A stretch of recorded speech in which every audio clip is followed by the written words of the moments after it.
Do you want early access? Do you want uncut reactions? If so, then check out our Patreon. Link in the description down below.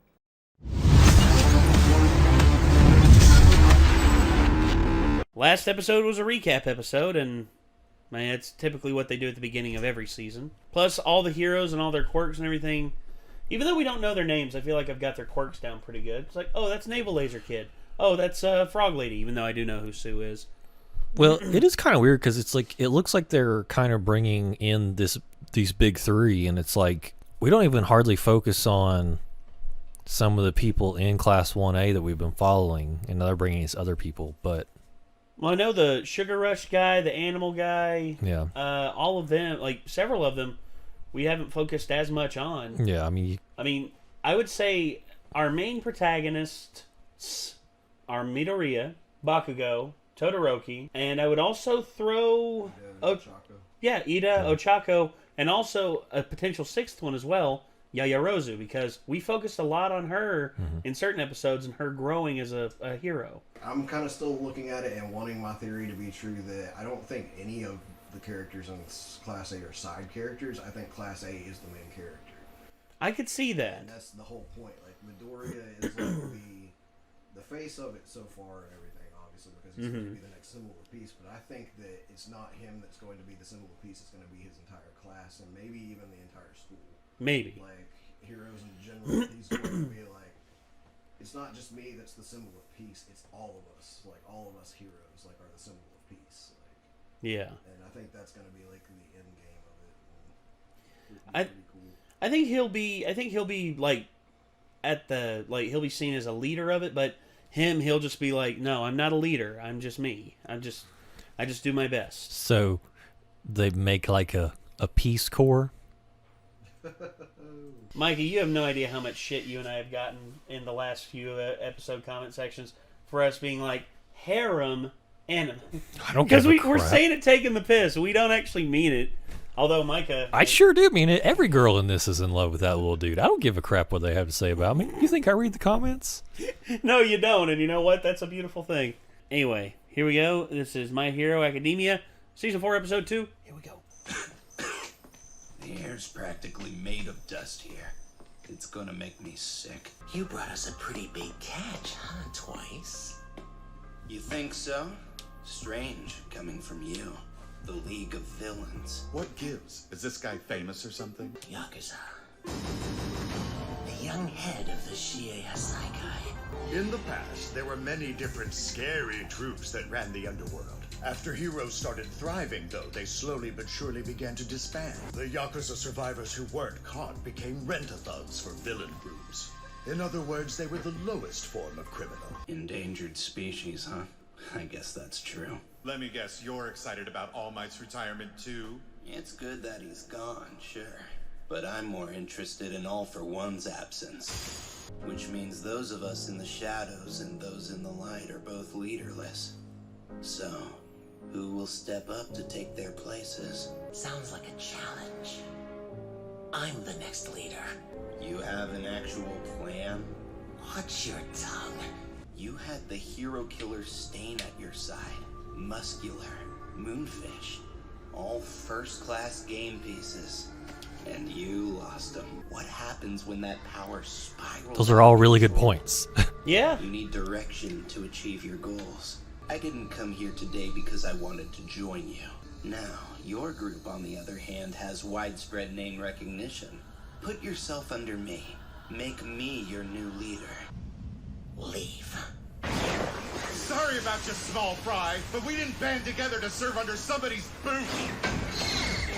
The other day, I met with an old friend.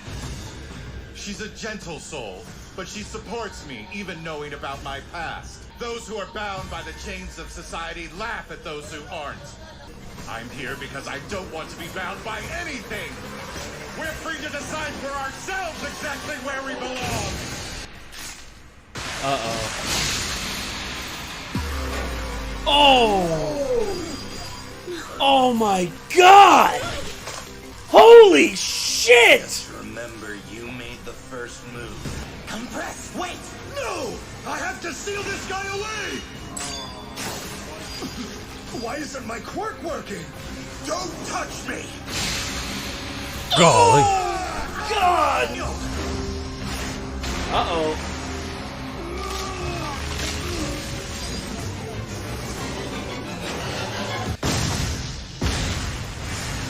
You should have just started with this. Saved us all some time. That was a close one, Overhaul. You're late. And I missed a shot. But at least we know they work. Killing each other isn't productive. Damn. A death on both sides. Let's take a breather. Bastard! I'll eviscerate you! Tomura, let me cut him. Real quick. No. It's my responsibility! No. Smart decision, facepalm guy. Think things over carefully. Consider how your organization should be run. Then, when you've calmed down, call me. They gotta pay for this! Why can't I go after him? Think, Gene. We need to get Atsuhiro to a dock. Saikai, you'll pay for what you've done today. See, he's right though. Like, I thought Shigaraki was directionless, and he doesn't really seem to be a good leader. I mean, Well, compared to he doesn't have direction. It's like you said that he didn't have a plan. yeah, because it seems like other than his blood relation, I don't understand why All for One was so interested in him. Because he doesn't seem like he's stable enough to pull this together and be like an actual league leader. I think maybe he sees like All for One or One for All sees the potential of him and his mental capacity. Yeah, I'm sorry. All for One, sorry. So I'm sorry, but All for One. Yeah. My fucking brain doesn't work, dude. Sorry, forgive me. So anyway, yeah, Shigaraki. I think he sees something in Shigaraki that could potentially be better. It's just Shigaraki has to grow more. I don't know. I think effectively what this will be is I think we're going to have a villain power struggle here. Well, and I mean, for the most part, it seems like he's just completely outclassed by everybody else because he can decay stuff, and he snuck up on Midoriya one time, but it's like, I mean, Todoroki would just burn this guy alive. I mean, he wouldn't even be able to get close to him. He would, in which the truth is, that's honestly one reason why he needs others around him. Yeah. Which, given what I just saw right there with the Yakuza people, that is something like truly terrifying, especially if someone can shoot a dart that can disengage someone's quirk for a limited time. All it takes is a couple of seconds for him to grab onto you and turn you into ash. I mean, yeah, but it's like, I mean, just from that interaction, it seems like the Shie Hasaikai are head and shoulders above the League of Villains. I mean, in terms of organization, yes. Well, I mean, power's everything. I mean, it's like... Well, you got to remember, their main guy just took on one of the side characters for Shigaraki, and pretty much like bisected him. I don't know. So far the Shie Hasaikai seem way cooler than League of Villains. You want me to introduce you to Sir Night-Eye for the work-study program? Yes! Since he's one of the few heroes that have worked directly under you, it's a perfect fit! Shh. Well, I refuse. Oh. I'm not saying that to punish you, though. I have 3 reasons.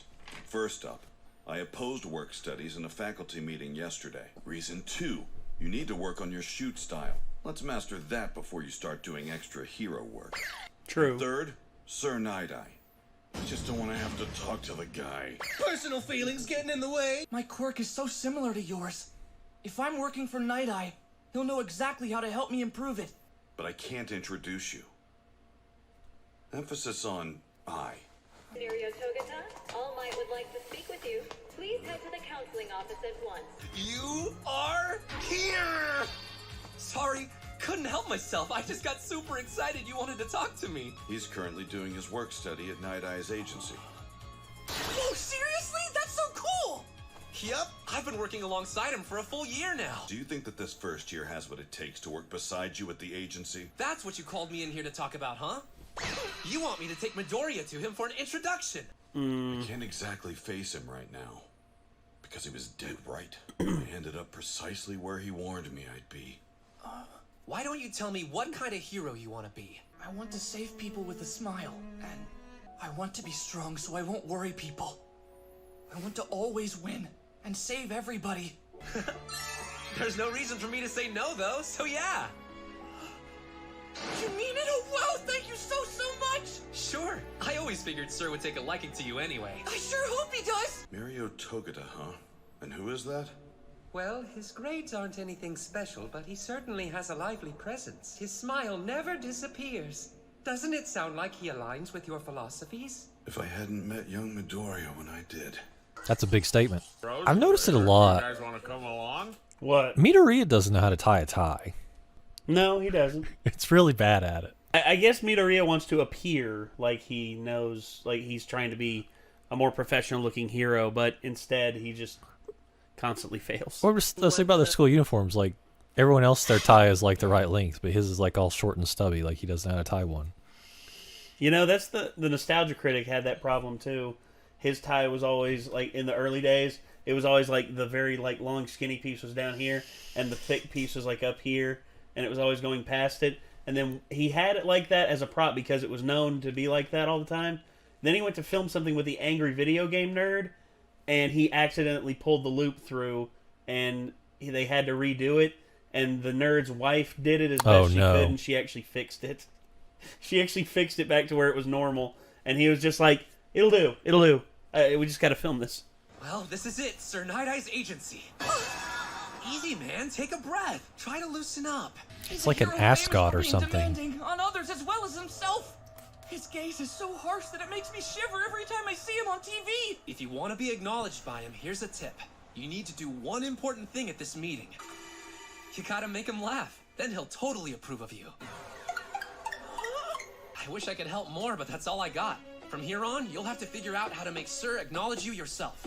Jesus, I see what you're saying now, Mike. It's like, it's weird. The meeting site was already deserted by the time we got there, but we did find evidence that blood had been wiped off the floor. Due to the massive amount of damage to the building itself, it's safe to presume that some sort of fight went down there. It's most likely the League of Villains, but we're not That's positive. enough. I was just trying not to mess up. Wait! No! Oh, please don't! Heyo, I brought that first-year dude I mentioned yesterday. What kind of place is this? See, this is how loud and energetic you can be. Sidekick, Bubble Girl. I guess she didn't make him laugh. Ah, sucks. So this is Sir Night-Eye, All Might's former sidekick. That was weird. He wants to laugh. I can do that. In order to become the #1 hero. I'm Izuku Midoriya. Making people laugh. So if this doesn't work, I'm done for. Are you ridiculing All Might? No, he's not funny. Really? Oh, that's great. how we're gonna end that episode? Okay. Come on! Like some sort of weird like Tickle torture? bondage tickle chair thing, and wow. Okay. Show really knows how to just dig it in there, doesn't it? Only in an anime could your boss handcuff you into like a No, I'm not gonna say it. I've never been tickled. I'm very ticklish. I've never been tickled to the point of where I piss myself. I'm not that ticklish. I'm very ticklish. I've had exes try to tickle me and they get frustrated because I won't laugh. Well, for me, I'm ticklish almost everywhere. And, like, for instance, I remembered, like, when... Oh, God. I remember when my cousin found out about it. And all she would do is she would goose me every time. Like, goose is pretty much like, she would just be like, eh. She'd, like try and get you on the neck, try and get you under the armpit, try and get you, like under your arm right here, anywhere. Like, she tried to, like, find all the areas where I was ticklish. And pretty much every area she tried, I was ticklish. So, good God. I never in my life want to go through that again, because there was some point, like, have you ever seen the guy get tickled so much he, like, goes into a coma? I think I have seen that. That sounds familiar. Yeah. That sounds weird. Well, He like passes out. I don't think I want to see that. show it to me anyway, aren't you? It's actually pretty. It's actually pretty weird. I mean, I feel like you know the answer. You live in this house.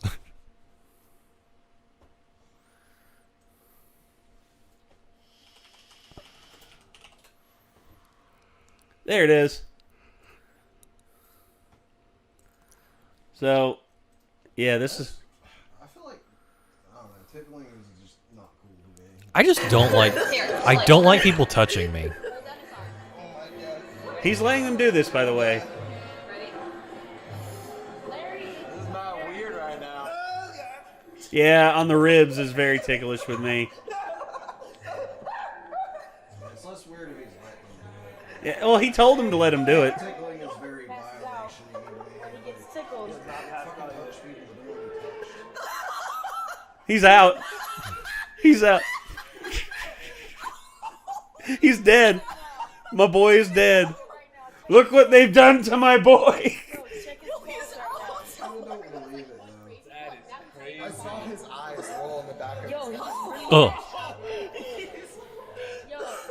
Check his pulse, yo. His pulse. This is tomfoolery right now. My dude just really passed out right now. This man really just passed out by being tickled. Yo, it's legit right now, yo. How long does it take for him to wake up? Sometimes like 2 minutes. Wow. Larry. Nice, you can see it. No, he'll like shoot open if you laugh. Just wakes right back up like, Yikes. And then, of course, there's the other thing I told you that I'd show you. People get knocked out by punches and don't stay out for that long. I mean, we were talking about that in video games the other day about how, like, the amount of, like, when Batman knocks people out, you know, in Arkham games, like, that's not how being knocked out really works. Like, you're going to be back up in just a couple minutes. Like, those dudes are in a coma. Like, Batman puts people Yeah. Yeah. This is from One Piece. This is the Impel Down saga. And he's up on top of the Impel Down building. This is Usopp as the Sniper King. And he's up here singing the Sniper King song. And it's absolutely hilarious.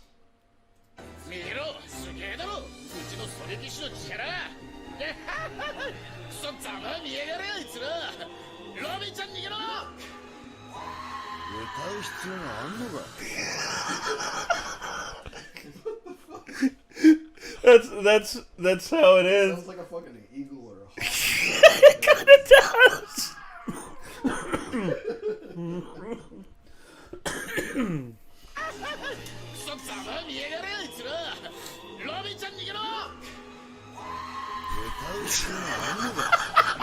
It's like a sound that you hear in the woods at night. You would shit yourself in the woods. You're not wrong.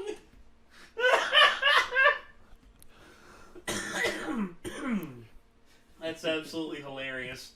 I love that scream. Every time he does it, That just kind of sounds like he sat down on a freezy pop. Like, either that or he stubbed his toe really bad. Like, it's like, okay, we need you to really hit the high note on this one. It's like, okay, what do you want? It's like, okay, we're going to hit your big toe with a tack hammer. What?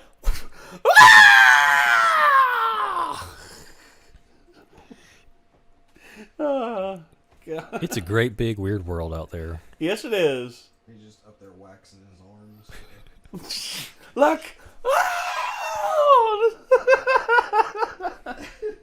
One more time.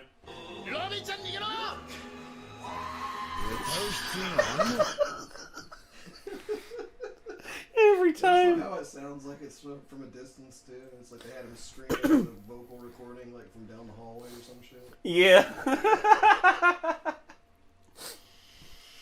I love how certain Japanese voice actors are able to do that kind of stuff. He's the best. That scream is epic. So that's Like, there aren't many dudes like in Japanese voices like that I immediately recognize, but like I probably recognize him. so that's the same guy that voices Present Mike. Yes, in the Japanese version. That's him. Have you heard the sub version of Present Mike at all? Yeah, he was. Yeah, we watched that with him. Yeah. Yeah, I couldn't remember if you were only watching the dub or if you've seen some of the sub version. Yeah, he saw it with us, and you know, he's intimidating, especially with like a full microphone. He's like, "Hello, everyone." Gosh. It's like that whole scene with him being the one that they were up against with Coda and yeah. Was it Headphone Jack? Yeah, Jiro. Yes. Where he was just like blasting the entire forest. Yeah. Like, That part was probably not as cool in the dub, if I had to guess. It was not. Oh, my brother's calling me. Uh-oh. Yeah, well, we're going to end the recording here. So, again, everybody, thank you very much for tuning in. This was My Hero Academia, Season 4, Episode 2. Hopefully you all enjoyed it, and hopefully we'll see you all in the next one. That was Nick. I'm Nate. Micah. And we'll see you then, everybody. Peace out.